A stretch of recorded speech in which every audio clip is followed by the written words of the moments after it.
जिज्ञासु मित्रों, बहुत बहुत अभिनंदन है आपका हमारे चैनल दिव्य सृजन स्पिरिचुअल में। आज जो चर्चा होने वाली है कठोर उपनिषद पर आधारित जो विषय है आज का, कि वो आत्मा एक से अनेक रूप होता है।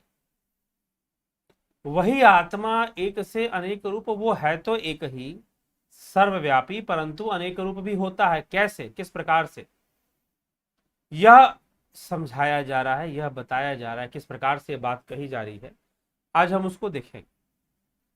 तो पिछले कल जो हमने देखा कि कैसे पुनर्जन्म किस योनि में होगा, यह स्पष्ट किया गया, यह बताया गया। उसके पहले की आत्मा मृत शरीर में भी है, वह भी बताया गया। तो इस प्रकार से चर्चाएं आगे बढ़ रही हैं कठोपनिषद में, यमाचार्य और नचिकेता, यमराज और नचिकेता। उसी श्रृंखला में ब्रह्म की आत्मा की चर्चा करते हुए यमराज जो नचिकेता से कहते हैं, उन्हीं 4-5 श्लोकों में यह बात आती है कि वो आत्मा एक से अनेक रूप होता है। किस प्रकार से, वह हम देखते हैं। तो कल हमने 7वें श्लोक, द्वितीय अध्याय, दूसरी वल्ली कठोपनिषद के 7वें श्लोक तक देखा था। आज 8वां देखेंगे और फिर 8वां, 9वां, 10वां, 11वां तक देखेंगे। तो कहा जा रहा है, यह एष सुप्तेषु जागर्ति कामम कामम पुरुषो निर्विमाण तदेव शुक्रम तद ब्रह्म तदेवामृत मुच्यते तस्मिन् लोकः श्रुतः सर्वे तदु नात्यति कश्चन एतद् वै त्वतः।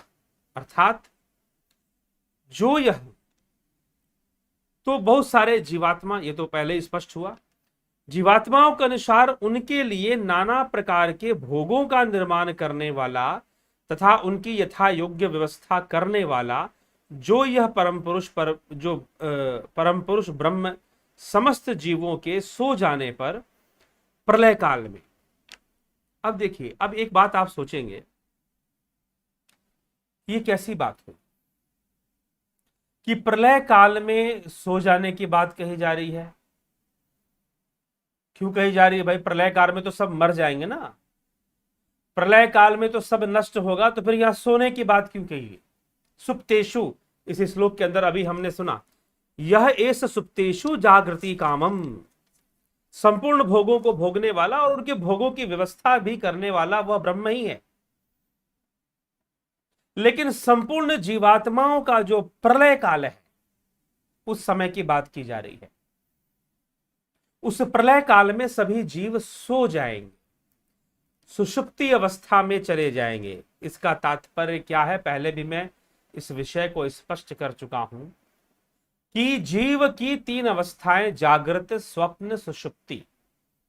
जागृत अवस्था शरीर के प्रति है, स्वप्न अवस्था सूक्ष्म शरीर और सुषुप्ति अवस्था कारण शरीर के प्रति है। तो अगर मृत्यु हो गई, प्रलय काल में तो मृत्यु होगी ना, तो अगर मृत्यु हो गई तो वह जीवात्मा का शरीर तो नष्ट होगा, लेकिन वह सुषुप्ति और स्वप्नावस्था में रहेगा।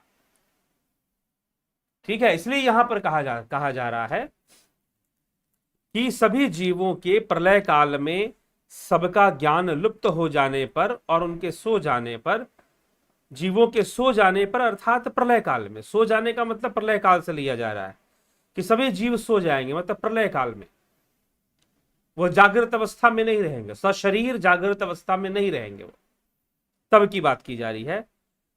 स्वयं ज्ञान स्वरूप, जिसका ज्ञान सदैव एक रस रहता है, कभी अधिक न्यून या लुप्त नहीं होता, वही परम विशुद्ध दिव्य तत्व, वही ब्रह्म है। उसी को ज्ञानी महापुरुष द्वारा प्राप्य परम अमृत स्वरूप परमानंद कहा जाता है। ये संपूर्ण लोक उसी के आश्रित हैं, संपूर्ण लोक उसी में आश्रय प्रदान लिए हुए हैं। सभी सदा सर्वदा एकमात्र उसी के शासन में रहने वाले हैं और उसी के आश्रय से चलने वाले हैं। ठीक है, आगे फिर वो अग्नि के बारे में कहते हैं कि यह जो अग्नि है वह भी इसी प्रकार से सर्वव्यापी है। क्या कहते हैं? अग्निर्यथेको भुवनम प्रविष्टो, अग्निर्थेको भुवनम प्रविष्टो रूपम रूपम प्रतिरूप बभूव एकस्तथा सर्वभूतांतरात्मा रूपम रूपम प्रति रूपो बहिश्च। अर्थात जिस प्रकार समस्त ब्रह्मांड में प्रविष्ट एक ही अग्नि नाना रूपों में उनके समान रूप वाला सा हो रहा है, वैसे ही समस्त प्राणियों का अंतर आत्मा वह ब्रह्म ही है। वह एक होते हुए भी नाना रूपों में उन्हीं के जैसे रूप वाला और उन्हीं के बाहर भी है। आत्मा बाहर भीतर सब है, वो अनेक रूप बाहर होकर अनेक रूप धारण करने वाला। जिस प्रकार एक ही अग्नि अनेक रूपों में अनेक तरह के, जैसे जठराग्नि है, कामाग्नि है, स्वराग्नि है, तो इस प्रकार से अग्नि के अनेकों रूप बनते हैं, अनेक अनेक तरह से उसकी अभिव्यक्तियां बनती हैं। तो वैसे ही यह जो अग्नि के जैसे अनेक रूप बन रहा है, वैसे ही वह आत्मा अनेक रूपों वाला हो जाता है। वायुर्थके भुवनम प्रविष्टो रूपम रूपम प्रति रूपो बभूव एकस्तथा सर्वभूतांतरात्मा रूपम रूपम प्रति रूपो बहिश्च। अर्थात जिस प्रकार समस्त ब्रह्मांड में प्रविष्ट एक ही वायु नाना रूपों में उनके समान रूप वाला सा हो रहा है। एक वायु अनेक रूप धारण करती है शरीर के अंदर पंच प्राण के रूप में, प्राण वायु, व्यान वायु, अपान वायु, उदान वायु, समान वायु, ये पंच वायु, इनके रूप में वायु ही तो अनेक रूप धारण कर रही है। अनेक रूपों में उनके समान रूप वाला सा हो रहा है, वैसे ही सब प्राणियों का अंतरात्मा पर ब्रह्म एक होते हुए भी नाना रूपों में उन्हीं के जैसा रूप वाला दिख रहा है। वह भीतर भी है और बाहर भी व्याप्त है। वह भीतर भी है और बाहर भी है। भीतर बाहर कैसे जानोगे? जब हृदय गुहा में प्रवेश कर जाओगे योग ध्यान योग के माध्यम से।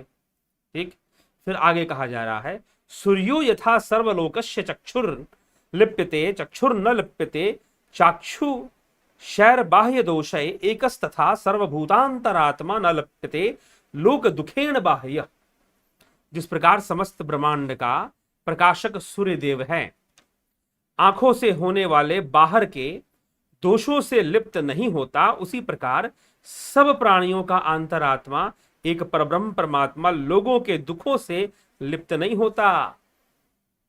यही तो समझना है। वह लोगों के दुखों से लिप्त नहीं होता, लोगों के सुखों से लिप्त नहीं होता, वह इस शरीर में रहते हुए शरीर के भोगों से लिप्त नहीं होता, वह शरीर के रोगों से भी लिप्त नहीं होता। वह अनइंटेंशनल रहता है, अनइंटेंशनल।